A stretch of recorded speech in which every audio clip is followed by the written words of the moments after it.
ये आपका चैप्टर 2 लेते हैं, वर्ग, वर्गमूल, घन और घनमूल। आज हम पढ़ेंगे तो वर्ग और वर्गमूल एक साथ ही देख लेते हैं।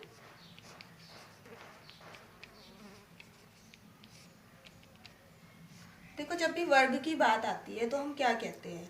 अगर कोई हमें पूछे कि वर्ग की डेफिनेशन क्या होती है, तो हमें ये कहना है कि जब हम किसी संख्या का उसी संख्या में गुणा कर देते हैं या फिर हम उस संख्या का घात 2 लगा देते हैं, ठीक है, घात 2 लगा देते हैं तो क्या कहलाती है? वर्ग बन जाता है, ठीक है। तो उस संख्या का वर्ग निकल के हमारे सामने आ जाता है। जैसे आपके सामने कोई भी संख्या है, 5 ले ली मैंने और इसकी मैंने इसी में मल्टीप्लाई कर दिया, पंजे पंजे 25 हो गया, ठीक है। या मैं कहूँ 5 का मैंने घात 2 लगा दिया तो भी पंजे पंजे 25 आ जाएगा। इसका भी मतलब यही होता है कि इसका 2 बार गुना करना इसी के साथ, ठीक है। अब इसके बाद क्या करना पड़ेगा? देखो, ये तो आपकी वर्ग की बात हुई, ठीक। अब वर्ग और वर्गमूल, वर्गमूल का क्या रोल होता है, वर्ग का वर्गमूल से क्या रिलेशनशिप होता है, ये देखना है आपको। देखो, वर्ग और वर्गमूल एक दूसरे के प्रतिलोम होते हैं। एक बात को देखें तो एक दूसरे के ऑपोजिट होते हैं। अब यहाँ पर देखो, 5 का जो मैंने स्क्वायर लिया है वो कितना आया है? 25 आया है। लेकिन जैसे ही आपको कहा जाएगा 25 का वर्गमूल निकाल दो, तो वर्गमूल जब आप निकालने चलेंगे तो सबसे पहले तो आप इसका साइन लगाएंगे, ये वाला, ठीक है। और जब आप निकालोगे तो क्या निकलेगा? 5 निकलेगा, प्लस माइनस 5 निकलेगा, ठीक है। तो देखो, 5 का वर्ग कितना है? 25 है, ठीक है। लेकिन 25 का वर्गमूल कितना है? 5 है। तो दोनों एक तरह से रिलेट करते हैं, दोनों एक दूसरे के उल्टे हैं, ठीक है। अब एक क्वेश्चन और आता है बच्चों कि ये प्लस माइनस का क्या सीन है, ये कैसे कहाँ से आया है, ठीक है। प्लस माइनस के बारे में हम बात करेंगे। देखो, आपको कहा जाता है 5 का वर्ग निकालना है तो 25 निकालोगे, लेकिन वहीं आपको कहा जाता है -5 का निकालिए वर्ग, तो आप क्या निकालेंगे? तो भी तो -25 ही निकलेगा, तो भी 25 ही निकलेगा। तो यहाँ पर एक चीज़ ऐसी है, जब ये देखने वाली बात ये है कि 5 का वर्ग 25 है और -5 का भी 25 है, तो कहीं ना कहीं जब ये एक दूसरे के, जब हम इनका वर्ग निकाल रहे हैं तो दोनों सेम आ रहे हैं, तो जब हम इनका वर्गमूल निकालेंगे तो भी तो माइनस का रोल होगा, क्योंकि ये जो 25 है प्लस की संख्या का भी वर्ग है और माइनस की संख्या का भी वर्ग यही है, इसीलिए दोनों साइन आते हैं, प्लस और माइनस, ठीक है। तो ये इसका लॉजिक रहेगा। अब डेली लाइफ के बारे में बात कर लेते हैं। डेली यूज़ में, डेली लाइफ में कहाँ पर इसका यूज़ होता है वर्ग और वर्गमूल का? देखो, सबसे ज़्यादा हम क्षेत्रफल निकालने के लिए इसका यूज़ करते हैं। क्या निकालने के लिए? क्षेत्रफल, क्योंकि क्षेत्रफल में 2 डायमेंशन लेते हैं। कौन कौन सी? लेंथ इंटू ब्रेड्थ लेते हैं। कहीं भी देखो आप सिंपली क्षेत्रफल लेंथ और ब्रेड्थ से निकलता है, जो कि यहाँ पर 2 घात से बिलोंग करता है, ठीक है। तो इसलिए क्षेत्रफल निकालने के में इसका यूज़ करते हैं। और जब क्षेत्रफल दिया होता है या फिर हमें कोई साइड पूछ लेता है तो भी हम उसका यूज़ करते हैं, ठीक है। तो अभी वर्ग और वर्गमूल की हेल्प से ही निकल जाता है। अब देखेंगे हम घन और घनमूल।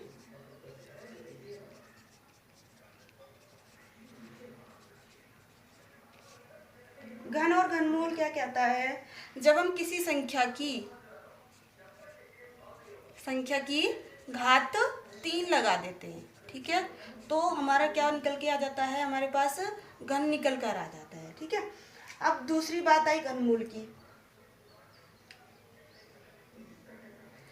जैसे घन वर्ग और वर्गमूल होते हैं, ऐसे ही घन और घनमूल होते हैं, ठीक है। इसका भी डेली लाइफ में जो यूज़ होता है, इसका 3 डायमेंशंस में होता है यूज़, ठीक है। 3 डायमेंशन से मतलब है सीधा सीधा आयतन और धारिता निकालने वाले जो क्वेश्चंस होते हैं वहाँ पर घन या घनमूल निकाल के काम हो जाता है। या फिर आयतन दे दे आपको, कोई साइड पूछ ले तब भी आप निकाल सकते हो, या फिर घनाकार वस्तुओं की बात करें तब भी आपको घन और घनमूल ही लगाना होता है, ठीक है। घन निकालने के लिए जैसा कि मैंने आपको बताया, किसी भी संख्या का घात 3 लगाना पड़ता है। तो आपका मतलब क्या है इसका? यहाँ पर इस 3 की घात 3 का मतलब क्या है? 3 गुना 3 गुना 3, यानी कि कितना आ जाएगा? 3 तिया 9 तिया 27 आ जाएगा। ऐसे ही कितनी भी बड़ी से बड़ी संख्या हो आप निकाल सकते हो, ठीक है। और घनमूल की रही बात, घनमूल आपको, घनमूल अगर निकालोगे तो कैसे निकलता है, घनमूल निकलेगा आपका इस मेथड से, 3 नम 27 होते हैं, 3 तिया 9 और 3 एकम 3। देखो यहाँ पर ये जो यहाँ पर जितने नंबर्स आते हैं उनके पेयर बनने चाहिए 3 3 के, ठीक है।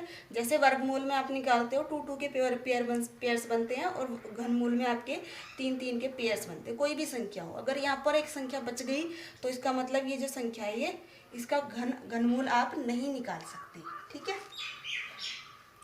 तो यहाँ पर इसका एक पेयर बना है तो 27 का जो घनमूल रहेगा वो कितना रहेगा, 3 आएगा, ठीक है।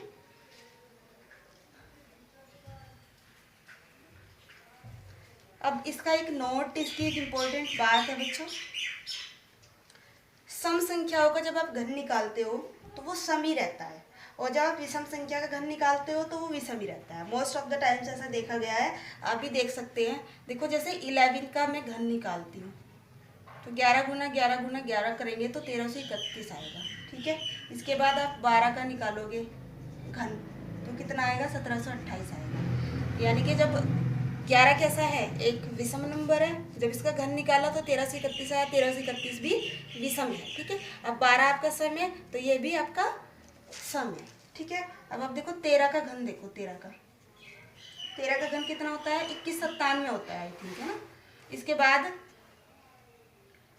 14 का देखो, 14 का घन कितना होता है, वर्ग होता है 196 और उसके बाद फिर आप 14 की मल्टीप्लाई करोगे तो 2744 आ जाता है, ठीक है।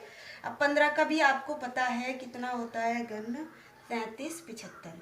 तो देखो सब में देखो ये विषम है तो इसका घन भी विषम है, इसका सम है ये तो इसका घन भी सम आया है, और यहाँ पर देखो ये विषम है तो इसका घन भी विषम आया है, ठीक है बात। अब देखो दूसरा जो टॉपिक है, पहला टॉपिक हमारा ये रहा, दूसरा ये था, और तीसरा टॉपिक हमारा है पूर्ण घन संख्याएं, पूर्ण घन प्राकृतिक संख्याएं, प्राकृतिक संख्याएं। देखो पूर्ण घन प्राकृतिक संख्याएं कैसी होती है, नॉर्मल सी चीज़ें यहीं से निकल कर आएगी कहीं ना कहीं। देखो पूर्ण घन का मतलब है पूरी तरह से, जब आप किसी प्राकृतिक संख्या को लेते हैं उसका पूरी तरह से घन और घनमूल निकाल पाओ, ठीक है, वो पूर्ण घन संख्या होती है। जैसे 27 का आपने पूरी तरह से निकाल लिया, ये पूर्ण घन संख्या है, ठीक है 27। अब देखो जैसे आपको 216 दिया गया है, पूछा है कि यह पूर्ण घन है या नहीं, पूर्ण घन है या नहीं, ठीक है, तो ये बताना है। देखो 216 को जब आप देखोगे तो सिंपल सी चीज़ है, आपको पता है, इससे जब आप कैंसिल करोगे इसे, ये 36 टाइम्स जाएगा, ठीक है। और ये यहाँ देखोगे कितनी बार पेयर बन रहा है, एक बार पेयर बन रहा है, तो इसका मतलब 6 ही आंसर आ जाएगा। और भी कोई बड़ा नंबर दे तो भी आप आगे कैंसिल करते चले जाओगे। जैसे ये बाद में 2 से गया, आगे कोई नंबर हो तो 2 2 2 के आपके पास 3 ही पेयर होने चाहिए। अगर आपके पास 2 पेयर रह गए या एक ही पेयर रह गया तो भी आपका आंसर नहीं आने वाला, यानी कि जो आपकी संख्या जो आएगी, ये जो गिवन है, ये आपकी पूर्ण घन नहीं होगी। अगर इसके पूरे पूरे पेयर बनने, भले ही कितने अक्षर हो, सबके अलग अलग 3 3 पेयर बनने चाहिए, तब जाके ये पूर्ण घन होती है, ठीक है।